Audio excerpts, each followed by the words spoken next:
التاريخ كم مجدا سطرنا على صفحاته وبه تغنى. قدرمنو علماء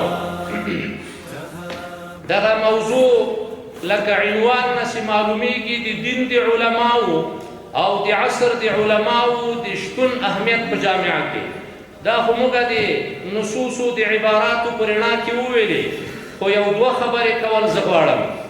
ورونو د موږ او د تاسې علماو که د عصر والا علما دي، عصري علومو والا علما دي، او که د دیني علومو والا علما دي، خپل معاصریت تر څو پورې نشي ثابتولی، هغه د جامعې چې څومره ضرورت ده ورته هغه ضرورت تر څو پورې نشي پوره کولی چې یو دوه مسلې ملحوظې نه وي. اوله مسله دا ده چې د موږ د دین علما تر هغه وخته پورې جامعې ته خپل موثریت نشي ورښودلی تر څو چې له خپل منځي اختلافاتو نه نه وي وتلي. نو د علماو دپاره د دې په خاطر چې هغه په جامعه کې لکه څومره چې ضرورت ده ورته یو عمره خپل معاصریت ثابت کی. اولنی قدم دا ده چې د علماو دپاره به په خپل مابین کې توافق او اتحاد او اتفاق ضروري. که هغه د دین د علماو په مابین کې اتفاق ده، که هغه د دیني علماو او د عصري علماو په مابین کې اتفاق ده، تر څو چې دا اتفاق قایم نه وي د موږ او د تاسې چې څومره جامعې ته شتون ضرور ده، څومره مؤثریت ضرور ده، دا نسو کولی. ولې عالم تر څو پورې چې په خپل اختلافاتو باندې لګیا وي، په خپل منځي معاملاتو باندې لګیا وي، تر یو وخته پورې جامعې ته خلاص نه ده چې د باندې جامعې ته ووځي او د جامعې اصلاح وکړي. نو په لهذا علماو ته اوله مسله چې ضرور ده هغه دا ده چې باید په خپل مابین کې اتفاق او اتحاد، او دا خبره هم ضرور ده علماو. موږ او د تاسې دا وینا د مذاکرې وینا ده، د ښودنې وینا نه ده.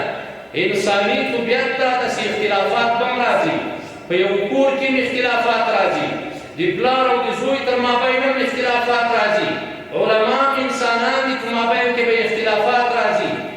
که اختلافات راتلل د حل لاره څه ده؟ موږ او تاسې خفه کېږو به نه. د موږ او تاسې په افغاني جامعه کې د علماو اختلاف نه موږ نفرت هم لرو. موږ ټول علما په دې باندې متفق هم دي چې اختلاف نه باید نه وي سره، متفق او متحد یو. خو یو شی بیا بعضې کسانو نه ده صحیح، هغه دا ده اختلاف خو طبیعي شی ده، راځي به. د حل لاره یې ځینې کسان غلطه وړاندې کوي. که د علماو تر مابین په یو مسله کې اختلاف راته، د انسان مسله دا ده ورکې د حل یوازینۍ لاره یې دا ده چې موږ به د الله کتاب او د رسول پاک سنتو ته مراجعه کوو. دغه ځای کې موږ یعنې جنجال امکان لري چې وي، هر څوک د اختلافاتو په دې حواست باندې پوهېږي، د حل لاره یې غواړي. خو ځینو خلکو سره بیا فکر دا وي چې د حل لاره هغه ده چې زه څه وایم ټول د هغسې ومني. دغه ځای کې هغه د حل لاره بېرته رانغللی شي، کار رانه خراب شي، لاره رانه خطا شي، مسیر بدل کړه. یعنې د موږ او د تاسې د علماو په دې اتفاق ده چې اختلافات موږ کمزوري کوي، جامعې نه مقام راړوي، ځان په جنجالو مخته کوي.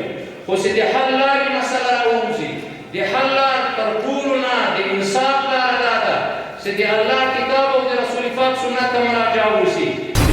وبه تغنى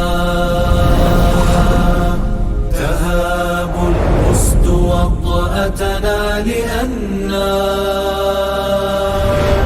لغير الله كلا ما ركعنا.